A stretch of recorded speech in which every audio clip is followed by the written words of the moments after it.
Everyone, welcome back to my channel Jhuma দে।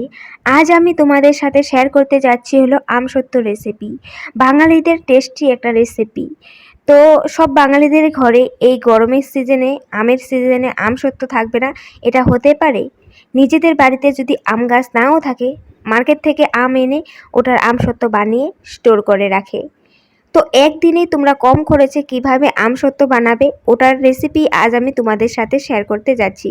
তোমাদের নিজের বাড়িতে যদি গাছ না থাকে, তোমরা মার্কেট থেকে আম এনে ওই আম দিয়েও আমসত্ত্ব করে নিতে পারো।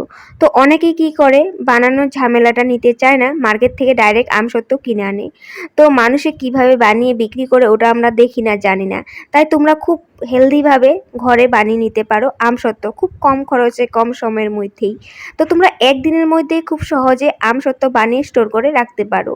তো কিভাবে করবে ওটার রেসিপি আমি স্টেপ বাই স্টেপ কিন্তু শেয়ার করেছি। কেউ স্কিপ করো না, স্কিপ করলে কিন্তু বুঝতে পারবে না। আর তোমরা দেখতেই পারছো এখন গাছ থেকে পাড়া হচ্ছে আম। তো এই গাছের আম দিয়েই করা হবে আমসত্ত্ব, কারণ এই গাছের আমগুলো বড় বড়। একটা আম নিলেই আমাদের একটা পাঁপড়, আমসত্ত্ব পাঁপড় হয়ে যাবে। তো দেখো, গাছ থেকে পাড়া হয়েছে একটা পাকা পাকা আম। তো এই আমটা দিয়ে কিন্তু আমি আমসত্ত্ব করছি না, কিন্তু আমি গাছ থেকে পাড়া আম তোমাদের সাথে শেয়ার করেছি। এই ভিডিওটা আমসত্ত্ব বানানোর আমটা দিয়ে নয়, আগের ভিডিও ছিল। তো যে আমটা দিয়ে আমি আমসত্ত্ব করব, এটা গাছের নিচে সকালবেলা পড়েছিল।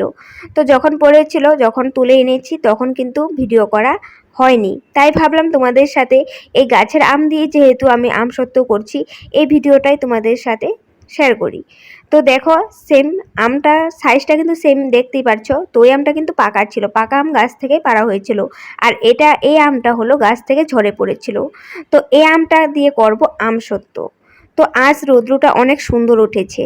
রৌদ্র যখন অনেক সুন্দর উঠবে, অনেক রৌদ্রের তাপ থাকবে, তখনই তোমরা কিন্তু এগুলো করো, আম পাঁপড় বা আমসত্ত্ব বানাবে।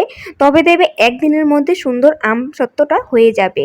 তো দেখো, আমি আমটা ভালো করে ক্লিন করে, চোকলাটা ছড়িয়ে, তারপর আবার ক্লিন করে টুকরো টুকরো করে নিয়েছি। তো এখন একটু নুন দিয়ে আমগুলো একটু ভাপিয়ে নেব।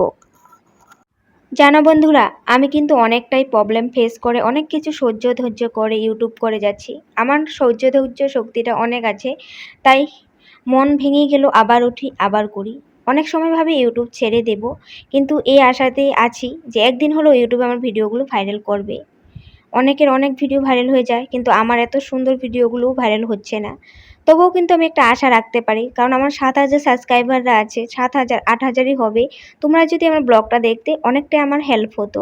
তোমরা কি করো, আমার চ্যানেলে ব্লগে যদিও আসো, স্কিপ করে চলে যাও, তাই ওয়াচ টাইমটা আমার কমপ্লিট হয় না।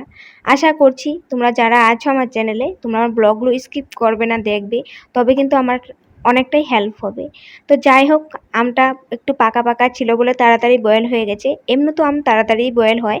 তো আমটা যখন বয়েল করেছিলাম একটু নুন দিয়েছিলাম, তাই এখন নুনটা আমি একটু কম করে দিয়েছি। আর কাঁচা লঙ্কা দিয়েছি দুটো। তো গাছের থেকে এনেছি, গাছে শুকিয়ে গেছে, তাই শুকনা লঙ্কার মতো দেখা যাচ্ছে কিন্তু। আর একটু দিয়ে দিলাম চিনি, স্বাদ অনুযায়ী তোমাদের দিবে, নুন, চিনি, কাঁচা লঙ্কা তোমরা যেরকম পছন্দ করো দিবে। দেওয়ার পর গ্রাইন্ড করে নেবে। যখন সুন্দর করে আমের বাটারটা হয়ে যাবে, এই দেখো কত সুন্দর করে হয়েছে। তো তোমাদের সাথে আমের অনেক কিছু রেসিপি আছে, আমি যদি পারি এক এক করে সব কিছুই শেয়ার করব। প্লিজ তোমরা একটু আমাকে সাপোর্ট করো, তবেই হলো। তো দেখো, আমি একটা কিন্তু থালা নিয়েছি। এই থালাটাতে আমি যাওয়া বছরও করেছিলাম আমসত্ত্ব। তো থালাটা ভালো করে ক্লিন করে মুছে নেবে কিন্তু। তারপর সরষের তেল ভালো করে থালাটাতে মেখে নেবে। তারপর ওই যে আমের বাটারটা করেছি, এটা এই থালাটাতে ঢেলে দেবে। ঢালার পর ভালো করে সুন্দর করে পুরো থালাতে মিশাতে হবে। তো দেখো আমি কিভাবে করছি।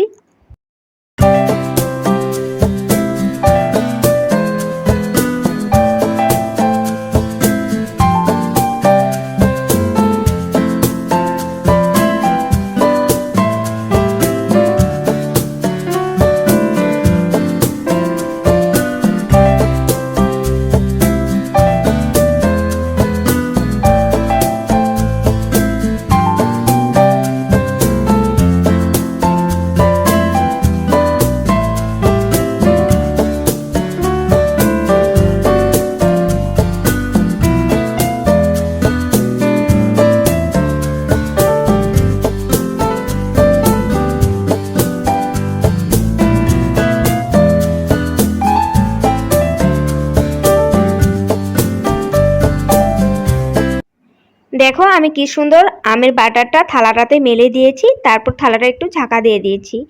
তো দেখো রৌদ্রও তো অনেক উঠেছে, তো আমি এখন থালাটা নিয়ে এসে গেছি বাইরে। তো বাইরে থেকে দেখাচ্ছি কি সুন্দর কালার দেখতে পাচ্ছ তোমরা। তো অনেকেই কি করে এই আমসত্ত্বটাতে ফুড কালার ইউজ করে, কারণ কাঁচা আম যারা দেখবে আমসত্ত্ব করে কোনোদিনও কিন্তু কাঁচা পাতা কালারটা থাকে না, তো পাতা কালারের একটা ফুড কালার ইউজ করে, যার জন্য পাতা পাতা দেখা যায়। তো আমার মতে তোমরা ঘরোয়া করে জিনিস কিছু খাচ্ছ, তো ফুড কালারটা ইউজ না করেই ভালো হবে। তো দেখো আমি রেখে দিয়েছিলাম তুলসী গাছটার ওখানে, আমাদের তুলসী মাতা পুজো দেওয়া, যে ওখানে অনেক রৌদ্র ছিল, পাকাতে পাড়া দেওয়া যাচ্ছিল না, এত তাপ ছিল রৌদ্রটার। তো ওখানে দিয়েছি, কারণ একদিনেতে সুন্দর শুকিয়ে যাবে। আর আমি তার জন্যই পাতলো করে দিয়েছি আমসত্ত্বটা। তোমরা দেখতেই পাচ্ছ, দেখো পাপড়ের মতন কি সুন্দর উঠে যাচ্ছে। তো আমি ওখান থেকে নিয়ে চলে এসেছিলাম বারান্দাতে।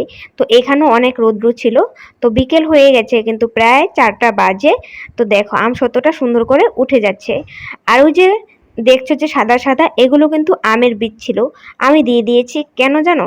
তো যখন আমরা খাবো তো আমের বীজগুলো খেতে কিন্তু মানে চুয়ে চুয়ে খেতে কিন্তু ভালো লাগে, যেরকম চকলেট খাই লজেন খেতে যেরকম লাগে এরকমই কিন্তু লাগে, মাঝে মধ্যে খেতে ভালো লাগে না, তাই আমি রেখে দিয়েছিলাম। আর এই দেখো আমসত্ত্বটা কি সুন্দর উঠে গেছে, খেতেও কিন্তু দারুণ টেস্ট হয় এরকম আমসত্ত্ব, তোমরা স্টোর করে রাখতে পারো, কোনো প্রবলেম হবে না।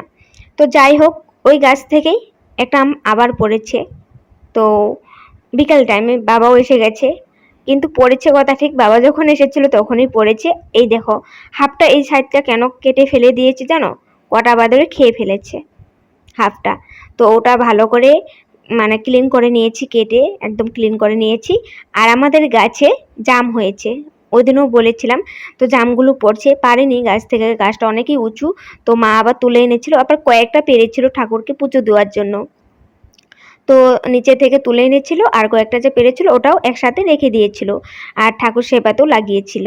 তো এই দেখো এখন আমি কিন্তু আমটা কেটে টুকরো করে নিয়েছি, আর জামগুলো ভালো করে ক্লিন করে নিয়েছি, আর গাছের থেকে দুটো লেবু পাতা এনেছি, কাঁচা লঙ্কা নিয়েছি। তো এখন চিনি নুন নেব, আর সুন্দর করে মাখা করব, কারণ দেখবে বিকেল টাইমে এরকম টক জিনিস খেতে কিন্তু ভালোই লাগে। আর যেহেতু নিজের গাছের ফল কিছু হলে ওটার কিন্তু খেতে মানে আনন্দটাই কিন্তু আলাদা হয়।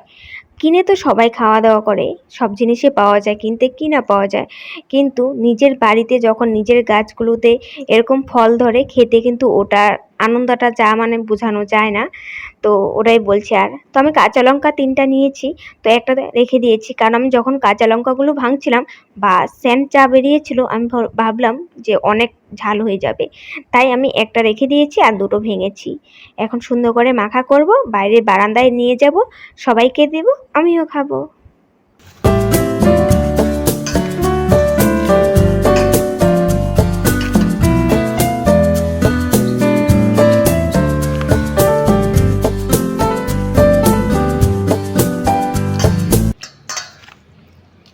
বন্ধুরা, তোমাদের থেকে আমি একটাই আশা করছি, তোমরা আমাকে একটু সাপোর্ট করবে, আমাকে আগে নিয়ে যাবে। হ্যাঁ, ভিউজ তো ইউটিউবেই দিতে হবে, কিন্তু যারা আছে আমার চ্যানেলে, তোমরা যদি আমার ভিডিওগুলো দেখো অনেকটাই আমার হেল্প হবে। তো আশা করছি তোমাদের আজকের আমার এই ভিডিওটা ভালো লেগেছে। ভালো লেগেছে যদি লাইক তো করেই যাবে, আমি এটুক তো আশা রাখতেই পারি তোমাদের থেকে। তো আবার আসবো নেক্সট ব্লগে। Bye bye.